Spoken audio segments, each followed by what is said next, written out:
So, you actually hate your investment banking job. You fought hard and you worked hard to get your current position. You strived at university, or if you were a mid-career changer, you realized the investment banking industry was the place you wanted to work. So you went through a number of interviews, spotted up, found out about what we do in the industry, and managed to get yourself a position. You navigated the hurdles that were the numerous interviews, high barriers to entry to get in, whether you came in as a graduate or whether you came in later on. So you've actually achieved the goal that many people have in terms of landing a role in the investment banking industry. And for your role, there's 100 people out there who would die to take your role, and yet for some reason you don't like your role, you absolutely hate it. Don't worry, it's fine. It happens to a lot of people. Nothing to be ashamed about. And you're probably getting frustrated and wondering, why do you hate your role? You may have some reasons and some thoughts as to why it may be, but they're probably not the primary reasons, the underlying factors which are causing you to hate your role. So let me explain what I think could be the problem in terms of why you hate your role. And I can encapsulate these reasons, and there's 4 primary reasons which I'm going to go through in a moment. I can encapsulate these 4 primary reasons in what I'm calling the 4 P's framework. The 4 P's are basically 4 reasons why you may hate your investment banking job, and if you can flip these around, that will lead you to have a very successful and enjoyable rest of career within the banking industry. If you find topics like this valuable, then don't forget to click on the subscribe button and also turn on the notification bell.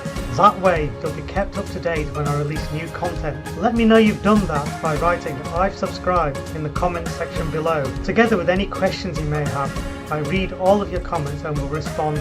Okay, so what is the first P? The first P is P for profit. So profit is another name for money, cash, wealth, income, etc. So you may just hate your job because you feel that you're not getting paid enough. That might be genuinely not getting paid enough for the value and skills that you have and what you bring to the table, or maybe not getting paid relative to your peers within your department, or maybe in another competing firm. So that's an obvious reason why you may hate your job. You're just not getting recognized for or not getting compensated for what you think you bring to the table. Now, your income may actually be determined by the next 3 P's that I'm going to go through in a minute. So take note. It's possible that if you can flip the next 3 around, that can lead you to have higher income, and you'll understand in a moment when I go through them as well. Okay, so the second P is P for problem. You might not be working on a problem which is actually a worthwhile problem to solve. Everyone outside of the investment banking industry sees what we do from the lens of drama and TV. We've all seen these Hollywood films where showing high finance, and everyone plays hard, works hard, and enjoys the fruits of the labour, and it seems quite glamorous, even though everyone knows it's hard work. What nobody realises, and maybe you're finding this out now, is that not every single role in a bank is serving a major or solving a major problem. So you might have a role where you can't see the benefit of what you're doing. It's almost one of these BS type roles where if you stop doing that role, it wouldn't really make a difference to the firm. And in fact, if you didn't turn up, maybe nobody would even notice that you're not there. That's the kind of role I'm talking about. Or it may be a role which is very bureaucratic and admin based. Now, I understand that, we have to have procedures, we have to have good documentation, governance is very important, auditing, all these things are very important. But you may just have a role which is very administrative, not necessarily anything to do with banking. You don't use any banking terminology, any skills in your day job, and your role could even be inside a completely different industry. And for that reason, you feel as though you're not contributing. You feel like you're not adding any value to your firm. You're not adding any value to the investment banking industry. So you're feeling a bit drained and flat, a sense of uselessness and what am I doing here? That could be a massive reason for why you may hate your job. So I think it's important to work out, are you actually solving a major problem? Are you working on a program or a project which is taking the bank forward? Or are you just doing something which maybe a computer could do, except no one's coded it up? Or maybe it's something that somebody in an offshore location could do at a tenth of the price, but for some reason you're still doing it. That could be very soul destroying as well. So that's the second P&L framework. You may hate your job because of the lack of solving a major problem. Okay, the third reason, the third P&L framework, why you may hate your job, is to do with passion. You're not passionate about what you do, and you may not even be passionate about the industry. Now, some people in the industry absolutely are 100% passionate about what they're doing. They know that they are solving major problems, they are developing solutions, which is taking the industry forward, taking their firm forward. They can see the tangible connection between what they do and additional revenue or profits for the firm. They can see the tangible connection between what they do and enhanced operational efficiency or enhanced risk management for the firm. So they can see the tangible benefits. Or maybe you work in technology or operations and you are changing processes, changing software, doing things in a different way. Again, you may be able to see the tangible benefits in terms of what you do, and you get quite passionate about it because you think, wow, if I can do this, it's going to change the world as far as I can see. It's my local environment. It's really going to make a difference to the firm I work in, and I'm going to get massive satisfaction from this because I'm using new technology, I'm trying new techniques, I'm interacting with different people, I'm really making a difference. So that's what you call passion. If you can't get up on a Monday morning to a role where you're getting paid reasonably good money and working with loads of smart people and in comfortable environments, whether that be sort of in a huge office in London, New York, Tokyo, etc. If you can't get passionate about that, then that's definitely a problem. It could be that you're just in the wrong industry. You may have come into investment banking for the wrong reasons. You may have come in because you saw something on TV, you wandered around the city of London, Canary Wharf, New York, you saw all these people in suits and doing quite well on the surface, and you thought, yeah, I want a piece of that. Or maybe at university you just looked down the salary rankings of what can I do next, and then realise that banking, finance, etc. always comes in the top 10, top 5, top 3. And it was money that drove you into the industry without you having any real passion for working with numbers, working with financial products, working in a regulated environment, working with very demanding people, and working in environments where you're expected to give 100%, and sometimes 110% or more, 200%. So you're just not passionate about that. You're just not interested in what you're doing. And you may even just think the industry is not really adding value. Some people don't think the investment banking industry is adding any value. I would say they don't quite understand what the industry does, because I think it's probably the most important industry in the world, or one of the most important. But you might feel the opposite. You're just not passionate about it. So if you're not passionate about it, then of course you're going to hate your job, because you're going to spend 40 hours a week, 50 hours, 60 hours, 80 hours a week, depending on your role, doing something that just doesn't rock your boat and light your fire. So obviously that's a big problem. So that's the third P for passion. If you haven't got the passion for this role, for this industry, then it's going to get very miserable the longer you carry on. Okay, going back to our framework of the 4 Ps, 4 reasons why you hate your investment banking job. The fourth reason is P for product. I'll explain what that means in a minute, but this is the reason which, if it applies to you, you may get very offended with what I'm about to say, but you should think about what I'm about to say, and there's some home truths in what I'm about to say, and if they apply to you, you really ought to be taking some action. So P stands for product. In the context of what I'm talking about, you are the product. You, your skills, how you show up, how you operate, your mindset is the product. And it could be, and I apologize if this offends, your product is no good, it's rubbish. You might be very bad at your job. You just may be incompetent, you may not be taking care, your standards may not be as high as required, your work may be shoddy, you just may not know what you're doing. You might genuinely be in the wrong job. Someone thinks you're skilled to do A, B, and C, yet you've never done A, B, and C, you do X, Y, and Z. So you just might be in the wrong place. Now, this is a major problem, of course, because if you think, or once you become aware you're not good at your job, that can really affect your confidence, because we work in a meritocracy where the high achievers get promoted and get the gains, and you all know what happens to the bottom of the class as far as sort of investment banking departments are concerned. People like that don't tend to survive very much. So this is obviously a massive source of tension and stress.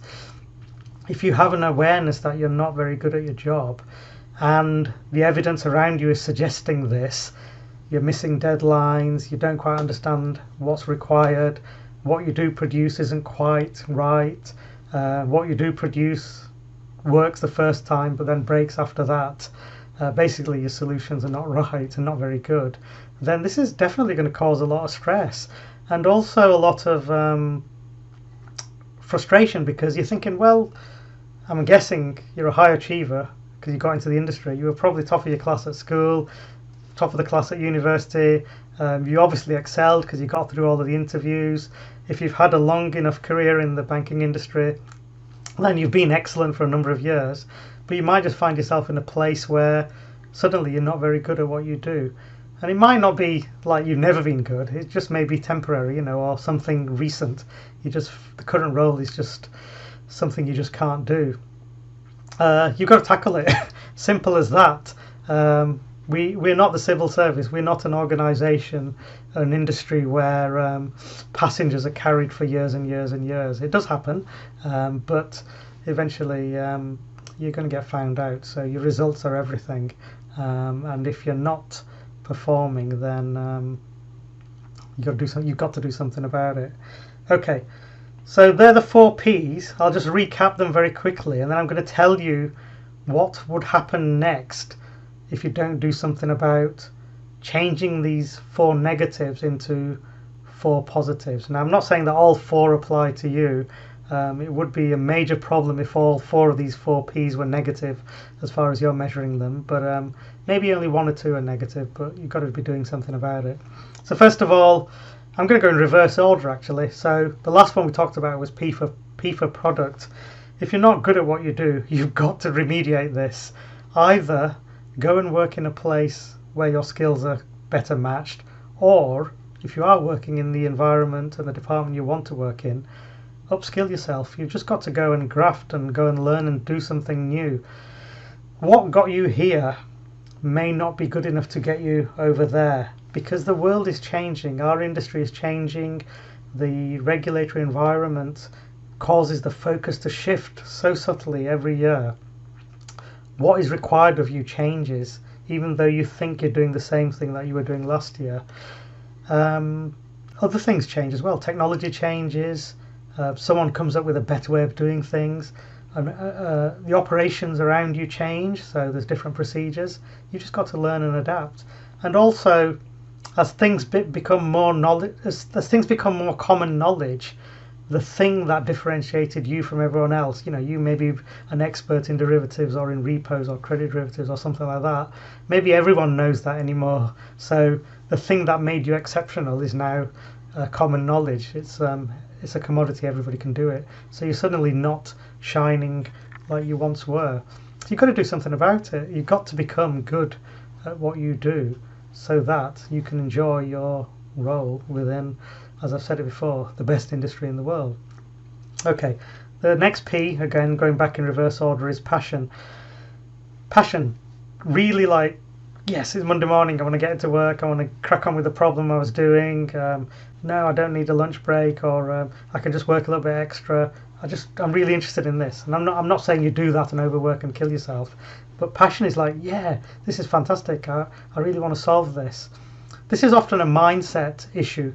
So you fought hard to get this job, as I said earlier, and there's 100 people outside who would love to take your job, and even many people within your organization who probably want your job.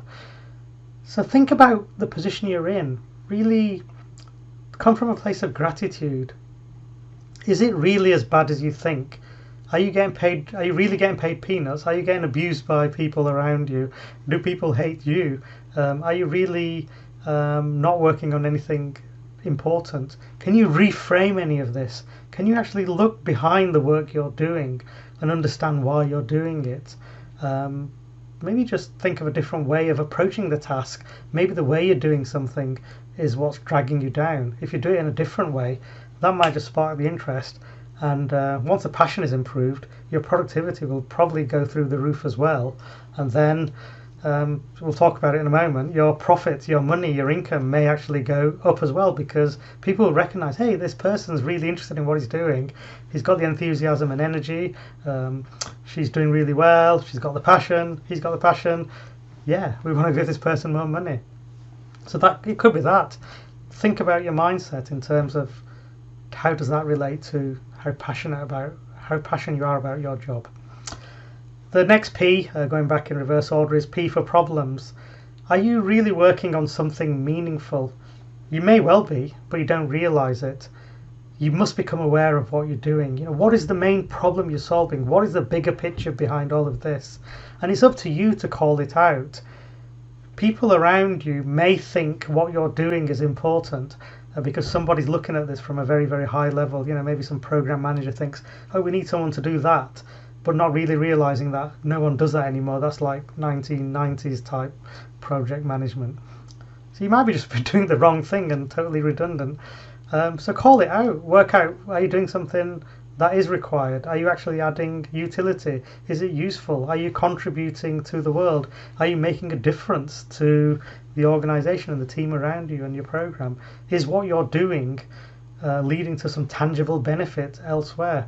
If not, you've got to call it out, let people know, or at least you become aware of what that is. And then going back full circle to our first P for profit.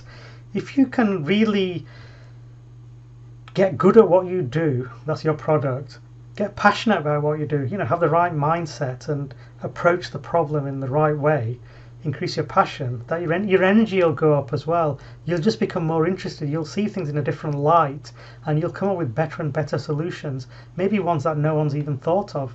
You'll become a pioneer. That's super important.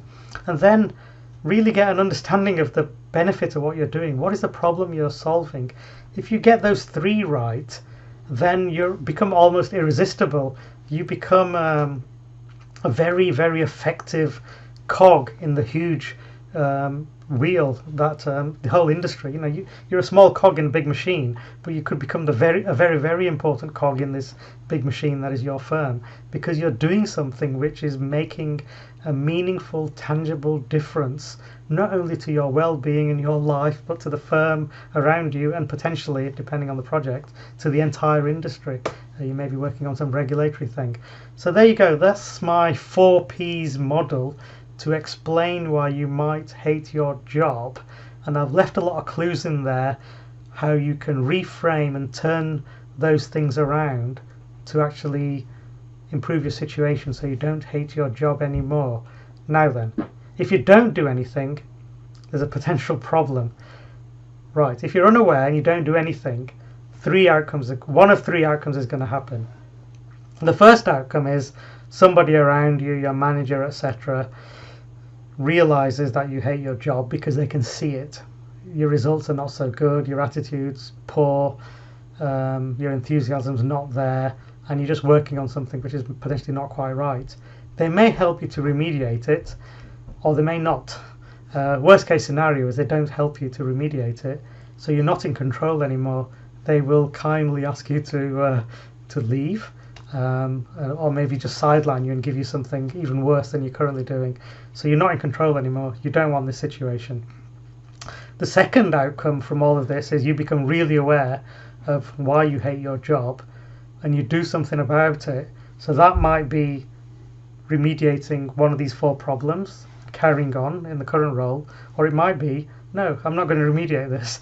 These fundamental problems are unfixable. I'm going to go and do something else, either elsewhere in your firm or somewhere else in another firm. But you're now in control because you're aware. This is the state you want to be in. You must have full awareness of your career. You've got to manage your career, not someone or the industry managing your career for you. So that's really important. The third outcome that could happen from you hating your job and not doing something about it is what I call the rotten hell scenario. You might be stuck in this role for ages and ages, and no one's bothered to take you out of it. They're not interested in your development. You're not interested in speaking up. No one really knows you're there, so they leave you alone. Somebody thinks you're working for another manager, so no one owns you. No one is taking ownership of your well-being, and you've given up a long time ago. This is the rotten hell scenario because you could be stuck in a corner for years and years, and you might actually be good at your job, but stuck in a corner. You might be the only person who can do something, but no one understands what you do, and you might just hate it. But because no one else can do it, then you're stuck. You're the only person that can do that role. So you've got to do something about it. Alright, so there you go. 4 potential problems, factors that might be causing you to hate your job, and 3 outcomes that can happen as a consequence of what happens when you do hate your job and you don't do something about it. Now then, if all 4 of these factors, profit, problems, passion, product, are negative, I think you're in a lot of trouble. You're probably in the wrong place, or you've got bigger issues to sort out. So you really need to do something. If 2 or 3 of these are wrong, you've still got fairly biggish problems. You've got to do something. Something's right. 1 or 2 things are right, but 2 or 3 things are not right. So you're halfway there. You've got to sort something out. You can't carry on as you are at the moment. If only one of these 4 is not right, either you feel you're not getting paid enough, or if that's okay, then you're not working on a meaningful problem, or if that's okay, then you're not just passionate about what you do, it just doesn't light your fire anymore, or if that's okay, but you're just not very good at what you do, you're lacking in skills, or a little bit incompetent, then if any of those 4 apply in isolation, you're okay, as long as you do something about it. 3 things are going well for you, just 1 thing is not going well for you. Just get a plan of attack, work out what's lacking, and turn it around, and then you'll be flying. It's often the case that just 1 little factor ruins our working day and causes us to not enjoy what we do. And it's just a matter of tweaking it. It's that 1%, you may have heard about it, the 1% that makes a difference. It's often that. So have a think about what could be your 1% in terms of these 4 primary problems that I've talked about, which are causing you to potentially hate your job. And I hope this is useful, and I've given you some insights and something to think about. Don't forget to hit the subscribe button if you already haven't done, and turn on the notification bell, because I've got further videos coming up soon which will talk about this topic in a bit more detail, and other topics which are really going to help you to thrive as an investment banker and thrive within the investment banking industry, etc. Also, do comment below if you've got any particular questions or you've not understood something, and I'll come up with some better answers. But my main point is for you to take away what I've said so far, maybe rewind and rewatch this, and are there any insights you're having when you think about what we just covered in this video? Is there something which you've not thought about? And it may be just that the 4th P, the product. As I said to you earlier, you may not realize you're not very good at what you do, and that's not meant to offend you, but think about it. If you're really not good at what you do, you've got to do something about it. You can't survive on past glories. It's continuous improvement, as you know. And as I said a few minutes ago, what got you here won't get you there.